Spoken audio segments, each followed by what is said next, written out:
সংবাদ সবাইকে স্বাগত জানাচ্ছি। আমি ফিরোজ তোহা। শুরুতে সংবাদ শিরোনাম জানিয়ে দিব সর্বশেষ গুরুত্বপূর্ণ আপডেট সংবাদ। শুরুতে শিরোনাম। বাংলাদেশের শ্রমজীবী মানুষের ন্যায্য অধিকার নিশ্চিত করতে বিএনপি সংকল্পবদ্ধ, বলছেন মির্জা ফখরুল। এরপর জানিয়ে দিব মানুষের প্রতিকার চার কোনো জায়গা দেশে নেই, অভিযোগ করেছেন বিএনপি সিনিয়র যুগ্ম মহাসচিব অ্যাডভোকেট রুহুল কবির রিজভী। এবারে জানাবো পিছু হটল মন্ত্রণালয়, শিক্ষা প্রতিষ্ঠান বন্ধ নিয়ে সর্বশেষ যা জানা গেল। চলমান দাবদাহের মধ্যে প্রাথমিক এবং মাধ্যমিক পর্যায়ের স্কুল মাদ্রাসা ক্লাস আগামী বৃহস্পতিবার পর্যন্ত বন্ধ রাখা নিয়ে হাইকোর্টের আদেশের বিরুদ্ধে আপিল করবে না শিক্ষা মন্ত্রণালয়। এদিকে চাঁদা না দেয়ায় মুক্তিযোদ্ধাকে বেধড়ক পেটালেন আওয়ামী লীগ নেতার ভাগ্নে। জানিয়ে দেব একটি গুরুত্বপূর্ণ সংবাদ। জাতীয় বিশ্ববিদ্যালয়ের পরীক্ষা পেছনের নির্দেশ ইসির। আগামী ৮ই মে শুরু হচ্ছে ষষ্ঠ উপজেলা পরিষদ নির্বাচনের প্রথম ধাপের ভোট। এদিকে সকল পরীক্ষা পিছিয়ে দেওয়ার জন্য জাতীয় বিশ্ববিদ্যালয়কে নির্দেশ দিয়েছে নির্বাচন কমিশন ইসি। ইতিমধ্যে এ সংক্রান্ত একটি চিঠি বিশ্ববিদ্যালয়ের ভিসিকে পাঠিয়েছে নির্বাচন কমিশন ইসি। এবং সর্বশেষ জানিয়ে দিব ভারত মহাসাগরে 4 জাহাজে ইয়েমেনিদের হামলা। ভারত মহাসাগরে 4টি জাহাজে হামলা চালিয়েছে ইয়েমেনের সশস্ত্র গোষ্ঠী হুতি বিদ্রোহীরা মঙ্গলবার 30 এপ্রিল এক প্রতিবেদনে এসব তথ্য জানিয়েছে বার্তা সংস্থা রয়টার্স। হুতি বিদ্রোহীরা জানায় চলমান ইসরায়েল বিরোধী অভিযানের অংশ হিসেবে ভারত মহাসাগরে ড্রোন হামলায় এমএসসি ওরিয়ন কন্টেইনার জাহাজে হামলা করেছে তারা। পর্তুগালের পতাকাবাহী জাহাজটি পর্তুগালের সায়েন্স থেকে ওমানের সালা বন্দরের দিকে যাচ্ছিল। জাহাজটির নিবন্ধিত মালিক হল জোডিয়াক মেরিটাইম। এই জাহাজ কোম্পানিকে ইসরায়েলি ব্যবসায়ী ইয়াল ওফারের মালিকানা রয়েছে। প্রিয় দর্শক, এতক্ষণ শুনছিলেন সংবাদ শিরোনাম, এবারে বিস্তারিত। তবে তার আগে আপনি কোন জেলা থেকে আমাদের সংবাদটি দেখছেন কমেন্ট করে জানিয়ে দিন এই সংবাদ সম্পর্কে আপনার মূল্যবান মতামত। প্রিয় দর্শক, আপনি যদি আমাদের চ্যানেলে নতুন হয়ে থাকেন ভিডিওটি দেখতে দেখতে চ্যানেলটি সাবস্ক্রাইব করে রাখুন, যাতে করে আমাদের লেটেস্ট আপডেট সংবাদগুলো সবার আগে আপনার কাছে পৌঁছে যায়। এবারে বিস্তারিত। বাংলাদেশের শ্রমজীবী মানুষের অধিকার নিশ্চিত করতে বিএনপি সংকল্পবদ্ধ, বলছেন মির্জা ফখরুল। বিএনপি মহাসচিব মির্জা ফখরুল ইসলাম আলমগীর বলেছেন, সমাজ প্রগতির পতাকাবাহী শ্রমজীবী মানুষের ন্যায্য অধিকার নিশ্চিত করতে বিএনপি সংকল্পবদ্ধ বলে জানিয়েছেন। মঙ্গলবার 30 এপ্রিল মহান মে দিবস উপলক্ষে গণমাধ্যমে দেয়া বাণীতে তিনি এসব মন্তব্য করেছেন। দিবসটি উপলক্ষে পৃথক বাণী দিয়েছে বিএনপির ভারপ্রাপ্ত চেয়ারম্যান তারেক রহমান। মির্জা ফখরুল বলেন, মহান মে দিবস উপলক্ষে আমি বাংলাদেশ ও বিশ্বের সকল শ্রমজীবী মেহনতি মানুষকে আন্তরিক শুভেচ্ছা এবং অভিনন্দন জানাই। তাদের সুখ স্বাচ্ছন্দ্য সমৃদ্ধি নিরাপদ জীবন কামনা করি। বিশ্ব ইতিহাসে মে দিবসে একটি অবিস্মরণীয় ঐতিহাসিক দিন। সারা দুনিয়ায় শ্রমিকেরা নিগৃহীত এবং নিপীড়িত। তিনি বলেন, শ্রমজীবী মানুষের অধিকার আদায়ের জন্য শ্রমিকের আত্মত্যাগের এই দিনকে মে দিবস হিসেবে পালন করা হয়। 1986 সালে যুক্তরাষ্ট্রের শিকাগো শহরে হে মার্কেটে এই দিনে দৈনিক 8 ঘণ্টা কাজের ন্যায্য দাবি এবং শোষণ বঞ্চনার শিকার শ্রমিকদের ন্যায্য অধিকার আদায়ের দাবিতে আত্মদানের রক্তাক্ত পথে সারা বিশ্বে শ্রমিকদের অধিকার স্বীকৃতি পেয়েছিল। এর ফলে শ্রমিকদের কাজের সময় নেমে আসে মাত্র 8 ঘণ্টায়। তাই এই দিবসের তাৎপর্য ও প্রভাব সুদূরপ্রসারী। মির্জা ফখরুল বলেন, সমাজ প্রকৃতির পতাকাবাহী শ্রমজীবী মানুষের ন্যায্য অধিকার নিশ্চিত করতে বাংলাদেশ জাতীয়তাবাদী দল বিএনপি সংকল্পবদ্ধ এবং শ্রমিকদের স্বার্থ রক্ষায় সবসময় গুরুত্বপূর্ণ ভূমিকা পালন করে আসছে।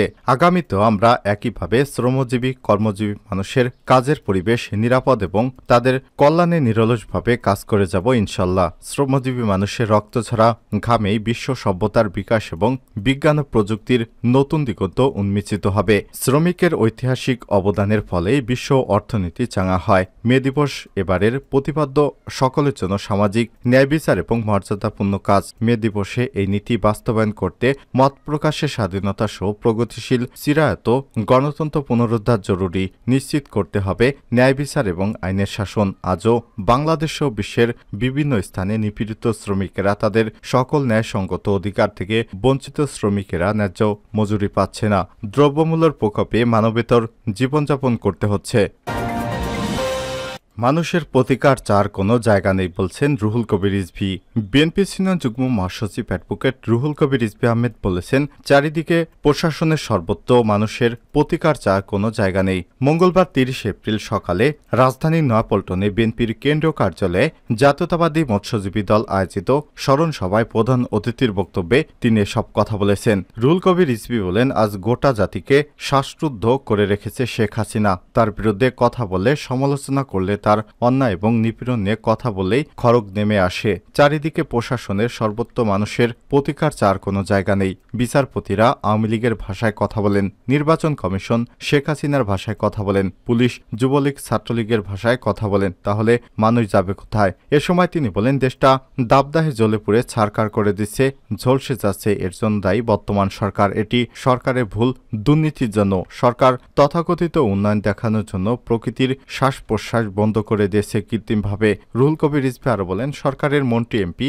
সাঙ্গপাঙ্গদের কথাবার্তায় মনে হচ্ছে এটি তাদের বাপদাদার সম্পত্তি, আর বাদবাকি মানুষ বাংলাদেশের দ্বিতীয় শ্রেণীর নাগরিক। ওরা যেভাবে বলবে সেভাবেই চলবে। এটি দেশের বন বাগান উজাড় করে তথাকথিত উন্নয়নের নামে গাছপালা কেটে এক বিষাক্ত বিষাক্ত নগরে পরিণত করেছে দেশকে। অনুষ্ঠানে আরও উপস্থিত ছিলেন বিএনপির সাংগঠনিক সম্পাদক অধ্যক্ষ সেলিম ভূঁইয়া, সহ অর্থনৈতিক সম্পাদক মাহমুদুর রহমান সুমন, মৎস্যজীবী দলের সদস্য সচিব আব্দুর রহিম, সিনিয়র যুগ্ম আহ্বায়ক নাদিম চৌধুরী, যুগ্ম আহ্বায়ক অধ্যক্ষ সেলিম মিয়া, জাকির হোসেন খান, ওমর ফারুক পাটোয়ারি, শাহ আলম, তরিকুল ইসলাম মধু, কবির উদ্দিন মাস্টার, মহানগর উত্তরের আহ্বায়ক আমির হোসেন আমি সহ বিভিন্ন পর্যায়ের নেতারা। এবার পিছু হটল মন্ত্রণালয়। শিক্ষা প্রতিষ্ঠান বন্ধ নিয়ে যা জানা গেল, চলমান দাবদাহের মধ্যে প্রাথমিক এবং মাধ্যমিক পর্যায়ের স্কুল মাদ্রাসার ক্লাস আগামী বৃহস্পতিবার পর্যন্ত বন্ধ রাখা নিয়ে হাইকোর্টের আদেশের বিরুদ্ধে আপিল করবে না শিক্ষা মন্ত্রণালয়। ফলে বৃহস্পতিবার পর্যন্ত স্কুল মাদ্রাসার ছুটি বহাল থাকছে। মঙ্গলবার ৩০ এপ্রিল দুপুরে শিক্ষা মন্ত্রণালয়ের জনসংযোগ কর্মকর্তা মোহাম্মদ আবুল খায়ের আপিল না করার সিদ্ধান্তের কথা জানিয়েছেন। বৃহস্পতিবার পর্যন্ত শিক্ষা প্রতিষ্ঠান খোলা থাকবে নাকি সেই সিদ্ধান্ত পরে জানানো হবে বলে জানান তিনি। রমজান, ঈদুল ফিতর এবং তীব্র দাব প্রবাহের কারণে ৭ দিন সহ মোট ১ মাস ৩ দিনের স্কুল ছুটি শেষে রোববার থেকে দেশের সব শিক্ষা প্রতিষ্ঠান খুলেছিল। কিন্তু অনেক জায়গায় শিক্ষার্থী এবং শিক্ষকেরা অসুস্থ হয়ে পড়ায় যেসব এলাকায় গরমের তীব্রতা বেশি সেসব এলাকার মাধ্যমিক স্কুল এবং মাদ্রাসা ও কারিগরি শিক্ষা প্রতিষ্ঠান সোমবার বন্ধ ঘোষণা করা হয়েছে। এরপর মঙ্গলবার নতুন করে ২৭ জেলার স্কুল মাদ্রাসা একদিন বন্ধ ঘোষণা করা হয়। এর আগে শিক্ষা প্রতিষ্ঠান বন্ধের বিষয়ে গতকাল সোমবার হাইকোর্টের আদেশের পর অসন্তুষ্ট হয়ে শিক্ষামন্ত্রী মহিবুল হাসান চৌধুরী আপিল করার কথা জানান। ওই দিন শিক্ষামন্ত্রী বলেন, সারা দেশে শিক্ষা প্রতিষ্ঠান বন্ধে এক ধরনের মানসিকতা তৈরি হচ্ছে। সবকিছুতে কেন শিক্ষা মন্ত্রণালয়ের উপর আদালতের নির্দেশনা নিয়ে আসতে হবে? সাংবিধানিকভাবে যা দায়িত্ব তা পালন করা বাঞ্ছনীয় বলে মন্তব্য করেছেন শিক্ষামন্ত্রী। আদালতের রাষ্ট্রপক্ষের আইনজীবী deputy attorney general Sheikh Mohammad Saifuzzaman Zaman আদেশের বিষয়টি নিশ্চিত করে বলেন, শ্রেণীকক্ষে শীতাতপ নিয়ন্ত্রণের ব্যবস্থা বা এসি নেই। তীব্র গরমের কারণে এ ধরনের প্রাথমিক মাধ্যমিক বিদ্যালয় মাদ্রাসাগুলো বৃহস্পতিবার পর্যন্ত বন্ধের নির্দেশ দিয়েছে হাইকোর্ট। কোনো প্রতিষ্ঠানে পরীক্ষার দিন ধার্য থাকলে নির্ধারিত সময়সূচিতে পরীক্ষা নেওয়া যাবে বলেও জানান এই আইনজীবী। চাঁদা না দেয় মুক্তিযোদ্ধাকে বেধড়ক পেটালেন আওয়ামী লীগ নেতার ভাগ্নে। কুমিল্লার দেবিদ্বারে চাঁদা না দেওয়ার অভিযোগে এক বীর মুক্তিযোদ্ধাকে মারধর এবং লাঞ্ছিত করেছে কুমিল্লার উত্তর জেলা আওয়ামী লীগের সাধারণ সম্পাদক রোশন আলীর ভাগ্নে গোলাম মোস্তফা সরকার। এই ঘটনায় মুক্তিযোদ্ধার ছেলে রুহুল আমিন বাদী হয়ে গোলাম মোস্তফা সহ ৯ জনকে আসামি করে মামলা করেছে। অভিযান চালিয়ে আসামি গোলাম মোস্তফাকে গ্রেপ্তার করেছে পুলিশ। সোমবার ২৯ এপ্রিল দুপুরে আসামিকে আদালতের মাধ্যমে কারাগারে পাঠানো হয়েছে। এর আগে শনিবার ২৭ এপ্রিল দুপুর ১২টার দিকে উপজেলার গোনাইঘর দক্ষিণ ইউনিয়নের উজানিকান্দি গ্রামে মারধরের ঘটনা ঘটে। ভারত মহাসাগরে ৪ জাহাজে ইয়েমেনিদের হামলা। ভারত মহাসাগরে ৪টি জাহাজে হামলা চালিয়েছে ইয়েমেনের সশস্ত্র সংগঠন হুতি বিদ্রোহীরা। মঙ্গলবার ৩০ এপ্রিল এক প্রতিবেদনে এসব তথ্য জানিয়েছে বার্তা সংস্থা রয়টার্স। হুতি বিদ্রোহীরা জানান, চলমান ইসরায়েল বিরোধী অভিযানের অংশ হিসেবে ভারত মহাসাগরের ড্রোন হামলার MSC ওরিয়ন কন্টেইনার জাহাজে হামলা করেছেন তারা। পর্তুগালের পতাকাবাহী জাহাজটি পর্তুগালের সায়েন্স থেকে ওমানের সালালা বন্দরের দিকে যাচ্ছিল। জাহাজটির নিবন্ধিত মালিক হল জোডিয়াক মেরিন মেরিটাইম। এই জাহাজ কোম্পানি ইসরায়েলের ব্যবসায়ীর। এছাড়াও লোহিত সাগরে বাণিজ্যিক জাহাজ সাইক্লেটস এবং 2টি মার্কিন যুদ্ধজাহাজে হামলা চালিয়েছে ইরানপন্থী হুতি বিদ্রোহীরা। মঙ্গলবার এসব তথ্য জানিয়েছে হুতিদের এক মুখপাত্র।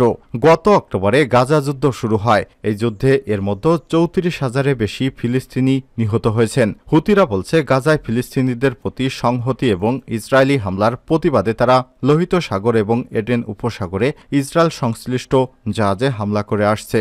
মার্কিন সেনা দপ্তরের তথ্য অনুযায়ী গত 19 নভেম্বর থেকে লোহিত সাগর এবং এডেন উপসাগরে 50টির বেশি জাহাজে হামলা চালিয়েছে হুতি যোদ্ধারা। তাদের হামলার ভয়ে বেশিরভাগ জাহাজ কোম্পানি গুরুত্বপূর্ণ এই 2টি নৌপথ এড়িয়ে গন্তব্য পাড়ি দিচ্ছে।